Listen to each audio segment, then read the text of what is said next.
शांति। आज 4 अप्रैल 2024 के बाबा के अनमोल मधुर महावाक्य सुनेंगे। आज की मुरली में बाबा ने हमें कर्म की गुह्य गति का ज्ञान दिया है। बाबा कहे, बच्चे, तुम्हें गृहस्थ व्यवहार में रहते हुए जो कुछ भी तुम्हारे पास है वह पारलौकिक बाप के साथ एक्सचेंज करो। यहां जो तुम बाबा को अर्पित करेंगे, पदम गुना हो करके नई दुनिया में उसकी प्राप्ति होगी, और वह भी 21 जन्मों तक।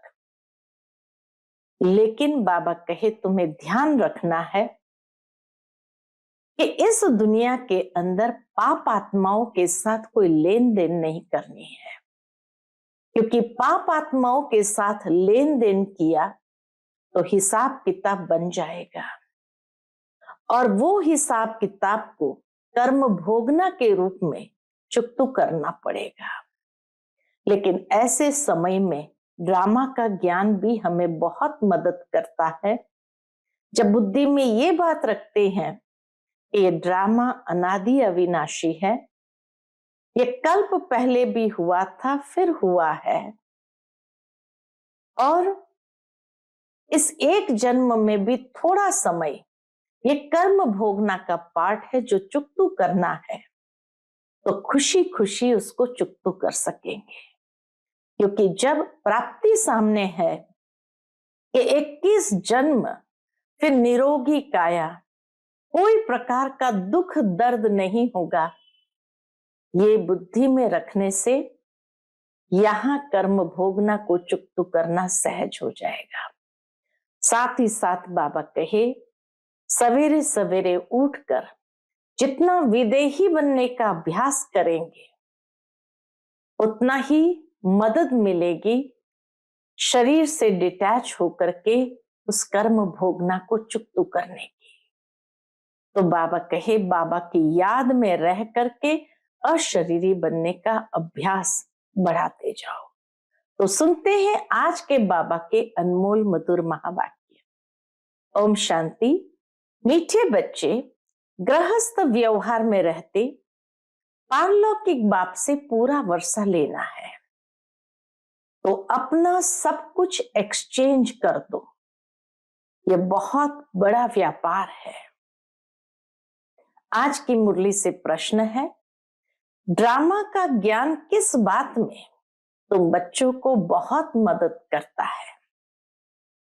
उत्तर, जब शरीर की कोई बीमारी आती है तो ड्रामा का ज्ञान बहुत मदद करता है, क्योंकि तुम जानते हो ये ड्रामा हूबहू रिपीट होता है। इसमें रोने पीटने की कोई बात नहीं।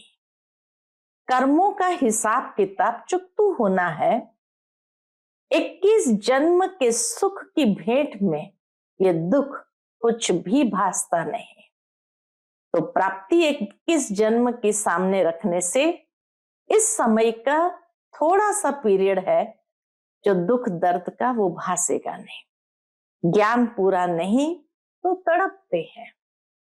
ओम शांति। भगवान वाच। भगवान उनको कहा जाता है जिसको अपना शरीर नहीं है। ऐसे नहीं कि भगवान का नाम, रूप, देश, काल नहीं है। बाबा कहे, ये नहीं कि भगवान को अपना शरीर नहीं, माना उसका नाम, रूप, देश, काल नहीं है। नहीं, भगवान को शरीर नहीं है, बाकी सब आत्माओं को अपना अपना शरीर है। अब बाप कहते हैं, मीठे मीठे रूहानी बच्चे, अपने को आत्मा समझकर बैठो। वैसे भी आत्मा ही सुनती है, आत्मा ही पाठ बजाती है, शरीर द्वारा कर्म करती है, संस्कार आत्मा ले जाती है। अच्छे बुरे कर्मों का फल भी आत्मा ही भोगती है शरीर के साथ। बिगर शरीर के तो कोई भोगना भोग नहीं सकते। बाबा कहे, बिना शरीर के तो कोई भोगना भोग नहीं सकते। इसलिए बाप कहते हैं, अपने को आत्मा समझकर बैठो। ताकि शरीर से डिटैच होंगे तो भोगना भासेगी नहीं। बाबा हमको सुनाते हैं, हम आत्मा सुन रही है इस शरीर द्वारा। भगवान वाच मन मना भव, देह सहित देह के सब धर्मों को त्याग, अपने को आत्मा समझ बाप को याद करो। ये एक ही बाप कहते हैं जो गीता का भगवान है। एक ही बाप कहते हैं जो गीता का भगवान है, वही हमें सच समझाते हैं। भगवान माना ही जन्म मरण रहित, शरीर ही नहीं है तो जन्म मरण रहित। बाप समझाते हैं मेरा जन्म अलौकिक है। क्यों? क्योंकि वो कोई माँ के गर्भ से जन्म नहीं लेते हैं, अवतरित होते हैं, इसलिए परमात्मा का, भगवान का जन्म अलौकिक गाया हुआ है। और कोई ऐसे जन्म नहीं लेते हैं जैसे मैं इनमें प्रवेश करता हूं। इसीलिए गीता में भी लिखा है कि अर्जुन मेरा जन्म दिव्य और अलौकिक है, मनुष्य सदृश नहीं है। यह तो अच्छी रीति याद करना चाहिए, ऐसे नहीं सब कुछ भगवान करता है। पूज्य पुजारी ठिक्कर भित्तर परमात्मा है। 24 अवतार कच्छ मच्छ अवतार परशुराम अवतार दिखाते हैं। अभी समझ में आता है कि क्या भगवान बैठ परशुराम अवतार लेंगे और कुल्हाड़ा लेकर हिंसा करेंगे? ये रॉन्ग है। जैसे परमात्मा को सर्वव्यापी कह दिया है, ऐसे कल्प की आयु लाखों वर्ष लिख दी है। इसको कहा जाता है घोर अंधियारा, अर्थात ज्ञान नहीं है। घोर अंधियारा है माना ज्ञान नहीं है। ज्ञान से होता है सोजरा, अब अज्ञान का घोर अंधियारा है। अब तुम बच्चे घोर सोजरे में हो। पूर्ण ज्ञान जहां है तो ज्ञान का घोर सोजरा हो जाता है। तुम सबको अच्छी रीति जानते हो, जो नहीं जानते हैं वो पूजा आदि करते रहते हैं। तुम सबको जान गए हो, इसलिए तुमको पूजा करने की दरकार नहीं। तुम अभी पुजारीपन से मुक्त हुए, पूज्य देवी देवता बनने के लिए तुम पुरुषार्थ कर रहे हो। तुम ही पूज्य देवी देवता थे, फिर पुजारी मनुष्य बने हो। मनुष्य में है आसुरी गुण, इसीलिए गायन है मनुष्य को देवता बनाया। मनुष्य को देवता किए करत न लागी वार। ऐसा गायन है ग्रंथों में कि मनुष्य को देवता किए करत न लागी वार। 1 सेकंड में देवता बना देते हैं। भगवान के लिए कोई देरी की बात नहीं, 1 सेकंड में देवता बना देते हैं। बाप को पहचाना और शिव बाबा कहने लगा। बाबा कहने से दिल में आता है कि हम विश्व के स्वर्ग के मालिक बनते हैं। यह है बेहद का बाप। अभी तुम फट से आकर पारलौकिक बाप के बने हो। बाप फिर कहते हैं गृहस्थ व्यवहार में रहते हुए अब पारलौकिक बाप से वर्षा ले लो। लौकिक वर्षा तो तुम लेते आए हो, अब लौकिक वर्षे को पारलौकिक वर्षे के साथ एक्सचेंज करो। बाबा कहे इस पुरानी दुनिया का जो कुछ भी है एक्सचेंज करो पारलौकिक बाप के साथ, तो क्या होगा? बाबा कहे कितना अच्छा व्यापार है। लौकिक वर्षा क्या होगा? यह है बेहद का वर्षा, सो भी गरीब झट ले लेते हैं, गरीबों को एडॉप्ट करते हैं। बाप भी गरीब निवास है ना। गायन है मैं गरीब निवास हूं। भारत सबसे गरीब है, मैं आता भी भारत में हूं, इनको आकर शाहूकार बनाता हूं। भारत की महिमा बहुत भारी है, यह सबसे बड़ा तीर्थ है, परंतु कल्प की आयु लंबी कर देने से बिल्कुल भूल गए हैं। समझते हैं भारत बहुत शाहूकार था, अब गरीब बना है। आगे अनाज आदि सब यहां से विलायत में जाता था, इतनी पैदाइश होती थी। अभी समझते हैं भारत बहुत गरीब है, इसीलिए दुनिया के लोग भी मदद करते हैं। ऐसा होता है जब कोई बड़ी आसामी फेल हो जाती है तो आपस में फैसला कर उनको मदद देते हैं। ये भारत है सबसे प्राचीन, भारत ही हेवन था। पहले पहले आदि सनातन देवी देवता धर्म था, सिर्फ टाइम लंबा कर दिया है, इसीलिए मूंझते हैं, मनुष्य मूंझ गए हैं। भारत को मदद भी कितनी देते हैं, बाप को भी भारत में ही आना है। तुम बच्चे जानते हो हम बाप से वर्षा ले रहे हैं, लौकिक बाप का वर्षा एक्सचेंज करते हैं पारलौकिक बाप से, जैसे इसने यानी ब्रह्मा बाबा ने किया। अपना लौकिक पुराना जो कुछ भी था शिव बाबा को दे करके विश्व का भविष्य, विश्व का मालिक बन गया। तो बाबा कहे जैसे इसने किया, देखा पारलौकिक बाप से तो ताज तख्त मिलता है, कहां वो बादशाही, कहां ये गदाई। कहा भी जाता है फॉलो फादर, भूख मरने की तो बात ही नहीं। बाप कहते हैं ट्रस्टी होकर संभालो। कई सोचते हैं ना बाबा को सब कुछ दे देंगे तो हम भूख मरेंगे। बाबा कहे भूख मरने की तो बात ही नहीं, बाबा कहे ट्रस्टी होकर फिर संभालो। बाप आकर सहज रास्ता बताते हैं। बच्चों ने बहुत तकलीफ देखी है, तब तो बाप को बुलाते हैं, हे परमपिता परमात्मा रहम करो। सुख में कोई भी बाप को याद नहीं करते, दुख में सिमरन सब करते हैं। अब बाप बतलाते हैं कि कैसे सिमरन करो।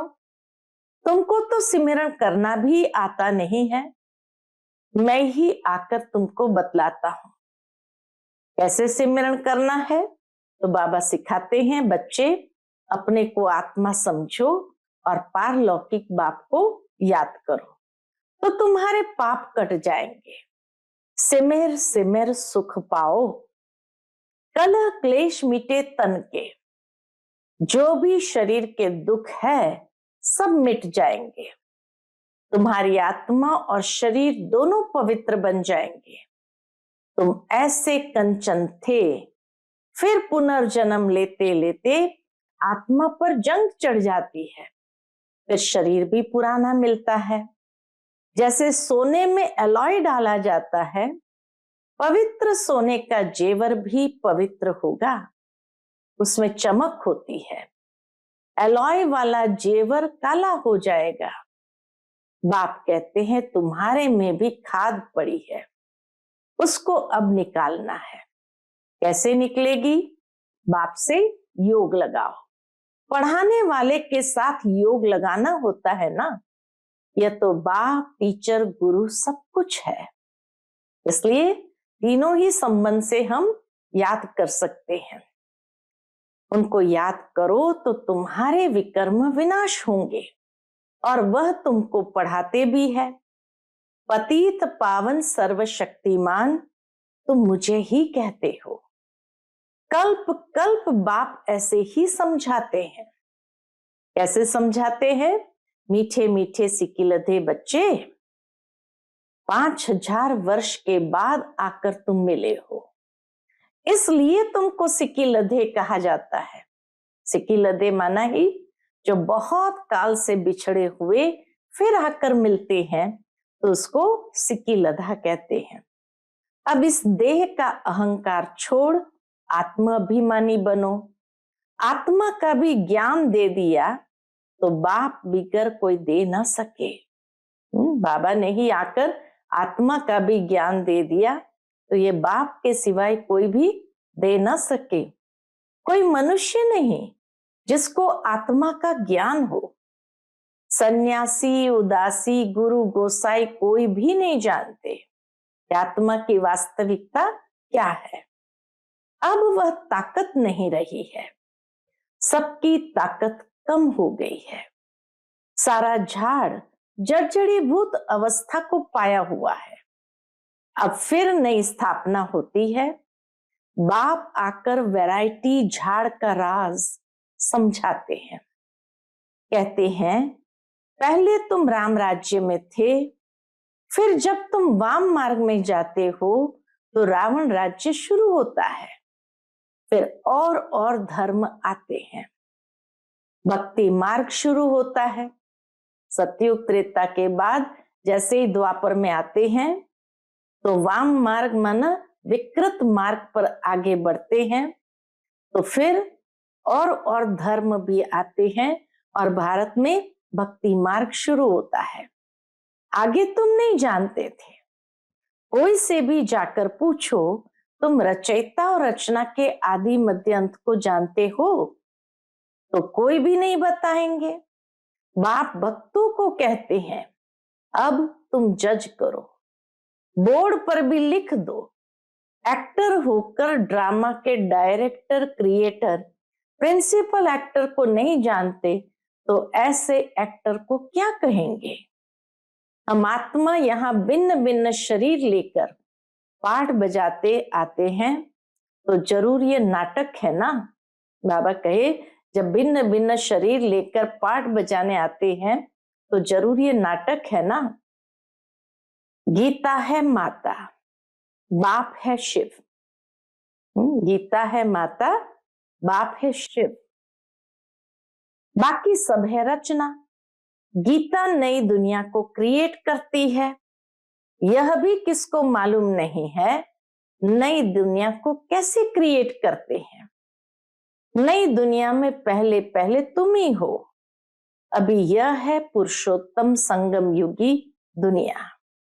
ये पुरानी दुनिया भी नहीं है तो नई दुनिया भी नहीं है। यह है संगम। ब्राह्मणों की चोटी है। विराट रूप में भी न शिव बाबा को दिखाते हैं न ब्राह्मण चोटी दिखाते हैं। तुमने तो चोटी भी दिखाई है ऊपर में। तुम ब्राह्मण बैठे हो। देवताओं के पीछे है क्षत्रिय। द्वापर में पेट है पुजारी, फिर शूद्र बनते हैं। तो ब्राह्मण है चोटी, देवता है मुख, बाहें है क्षत्रिय और पेट है पुजारी यानी वैश्य। फिर शूद्र बनते हैं। ये बाजोली है। तुम सिर्फ बाजोली को याद करो। तुम्हारे लिए 84 जन्मों की यात्रा है। बाबा कहे, तुम्हारे लिए 84 जन्मों की यात्रा है। सेकंड में सब याद आ जाता है। हम ऐसे चक्कर लगाते हैं। ये राइट चित्र है, वह रॉन्ग है। बाप बिगर राइट चित्र कोई बनवा न सके। इन द्वारा बाप समझाते हैं, तुम ऐसे ऐसे बाजोली खेलते हो। सेकंड में तुम्हारी यात्रा होती है। कोई तकलीफ की बात नहीं। रूहानी बच्चे समझते हैं, बाप हमको पढ़ाते हैं। यह सत्संग है सत बाप के साथ। वह है झूठ संग। सचखंड बाप स्थापन करते हैं। मनुष्य की ताकत नहीं है। सचखंड स्थापन करना ये मनुष्य की ताकत नहीं, भगवान ही कर सकते हैं। भगवान को ही ज्ञान का सागर कहा जाता है। मनुष्य यह भी नहीं जानते कि ये परमात्मा की महिमा है। कौन सी? ज्ञान का सागर, शांति का सागर, ये परमात्मा की महिमा है। वह शांति का सागर तुमको शांति दे रहा है। सुबह को भी तुम ड्रिल करते हो। शरीर से न्यारा हो, बाप की याद में रहते हो। यहां तुम आए हो जीते जी मरने। बाप पर न्योछावर होते हो। यह तो पुरानी दुनिया, पुराना चोला है। इनसे जैसे नफरत आती है। इनको छोड़ कर जाए, कुछ भी याद न आए, सब कुछ भूला हुआ हो, इतना डिटैच हो जाना है। तुम कहते भी हो भगवान ने सब कुछ दिया है, तो अब उनको दे दो। भगवान फिर तुमको कहते हैं तुम ट्रस्टी बनो। भगवान ट्रस्टी नहीं बनेगा, ट्रस्टी तुम बनते हो। फिर पाप तो करेंगे नहीं, अमानत समझेंगे। जो कुछ भी अपने पास है ईश्वर अर्पण करना, और फिर बाबा को नहीं चाहिए। बाबा कहे तुम ट्रस्टी होकर संभालो, अर्थात कि इस धन से तुम कोई पाप नहीं करेंगे, ना कोई पाप आत्माओं से लेन देन करेंगे। इसलिए बाबा कहे भगवान ट्रस्टी नहीं बनता, तुमको बनना है। जिस तरह ट्रस्टी अमानत समझ करके उसको संभालता भी है और केयरफुली यूज करता है, तो बाबा कहे ट्रस्टी तुम बनते हो, फिर पाप तो करेंगे नहीं। आगे पाप आत्माओं की पाप आत्माओं से लेन देन होती आई है। अब संगम युग पर तुम्हारी पाप आत्माओं से लेन देन नहीं है। कायदा सिखाते कि और हिसाब किताब नहीं बढ़ाओ, नहीं तो फिर उसको कर्म भोगना के रूप में चुकतू करना पड़ेगा। ये अंतिम जन्म है। इसलिए बाबा बच्चों को बड़े रहम दिल के साथ ये बात सिखाते हैं कि अब संगम युग पर तुम्हारी पाप आत्माओं से लेन देन नहीं है। पाप आत्माओं को दान दिया तो पाप सिर पर चढ़ जाएगा। करते हो ईश्वर अर्थ और देते हो पाप आत्मा को। बाप कुछ लेते थोड़ी है। बाप कहेंगे जाकर सेंटर खोलो तो बहुतों का कल्याण होगा। ट्रस्टी होकर धन को संभालना, अर्थात अगर उसको लगाना भी है तो जहां बहुतों का कल्याण होता है वहां लगाओ। पाप आत्माओं के साथ अगर लेन देन किया और वो उस धन को गलत रास्ते पर यूज करेगा तो उसका पाप अपने सिर पर भी चढ़ जाएगा। इसलिए बाबा कहे कि तुम पाप आत्माओं से कोई लेन देन नहीं करो। बाप समझाते हैं जो कुछ होता है ड्रामा अनुसार रिपीट होता ही रहता है। फिर इसमें रोने पीटने दुख करने की बात ही नहीं। कर्मों का हिसाब किताब चुकतू होना तो अच्छा ही है। वैद्य लोग कहते हैं बीमारी सारी उथल खाएगी। बाप भी कहते हैं रहा हुआ हिसाब किताब चुकतू करना है, या तो योग से या फिर सजाओं से चुकतू करना पड़े। सजाएं तो बहुत कड़ी है, उनसे बीमारी आदि में चुकतू होता तो बहुत अच्छा। वह दुख किस जन्म के सुख की भेंट में भासता नहीं है, क्योंकि सुख बहुत है। ज्ञान पूरा नहीं है तो बीमारी में कुड़कते रहते हैं, यानी तड़पते रहते हैं। बीमार पड़ते हैं तो भगवान को बहुत याद करते हैं, वह भी अच्छा है। एक को ही याद करना है। वह भी समझाते रहते हैं, वह लोग गुरुओं को याद करते हैं। अनेक गुरु है, एक सतगुरु को तो तुम ही जानते हो, वह अलमाइटी अथॉरिटी है। बाप कहते हैं मैं इन वेदों ग्रंथों आदि को जानता हूं। ये भक्ति की सामग्री है, इनसे कोई मुझे प्राप्त नहीं करता है। बाप आते ही है पाप आत्माओं की दुनिया में। यहां पुण्य आत्मा कहां से आई? जिसने पूरे 84 जन्म लिए हैं उनके शरीर में आता हूं। सबसे पहले ये सुनते हैं। बाबा कहते हैं यहां तुम्हारी याद की यात्रा अच्छी होती है। यहां बल तूफान भी आएंगे, परंतु बाप समझाते रहते हैं कि अपने को आत्मा समझ बाप को याद करो। कल्प पहले भी तुमने ऐसे ही ज्ञान सुना था। दिन प्रतिदिन तुम सुनते ही रहते हो। राजधानी स्थापन होती रहती है, पुरानी दुनिया का विनाश भी होना ही है। अच्छा, मीठे मीठे सिकिलधे बच्चों प्रति माता पिता बाप दादा का याद प्यार और गुड मॉर्निंग रूहानी बाप की रूहानी बच्चों को नमस्ते। हम सभी रूहानी बच्चों की रूहानी माता पिता बाप दादा को याद प्यार गुड मॉर्निंग और नमस्ते नमस्ते। शुक्रिया बाबा, शुक्रिया। आज की मुरली से धारणा के लिए मुख्य सार है। पहली पॉइंट, सवेरे सवेरे उठ शरीर से न्यारा होने की ड्रिल करनी है। पुरानी दुनिया, पुराना चोला कुछ भी याद न आए, सब कुछ भूला हुआ हो। दूसरी पॉइंट, संगम युग पर पाप आत्माओं से लेन देन नहीं करनी है। कर्मों का हिसाब किताब खुशी खुशी से चुकतू करना है, रोना पीटना नहीं है। सब कुछ बाप पर न्योछावर कर फिर ट्रस्टी बन संभालना है। आज का बाप दादा का मधुर वरदान हम बच्चों के प्रति है, महसूसता की शक्ति द्वारा स्व परिवर्तन करने वाले तीव्र पुरुषार्थी भव। महसूसता की शक्ति द्वारा स्व परिवर्तन करने वाले तीव्र पुरुषार्थी भव। कोई भी परिवर्तन का सहज आधार महसूसता की शक्ति है। जब तक महसूसता की शक्ति नहीं आती तब तक अनुभूति नहीं होती, और जब तक अनुभूति नहीं तब तक ब्राह्मण जीवन की विशेषता का फाउंडेशन मजबूत नहीं। इसीलिए बाबा कहे रियलाइजेशन, स्वयं की शक्तियों का, उसको भी रियलाइज करो तो ब्राह्मण जीवन की विशेषता का फाउंडेशन मजबूत हो।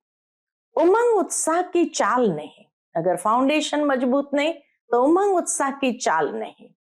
जब महसूसता की शक्ति हर बात का अनुभवी बनाती है तब तीव्र पुरुषार्थी बन जाते हो।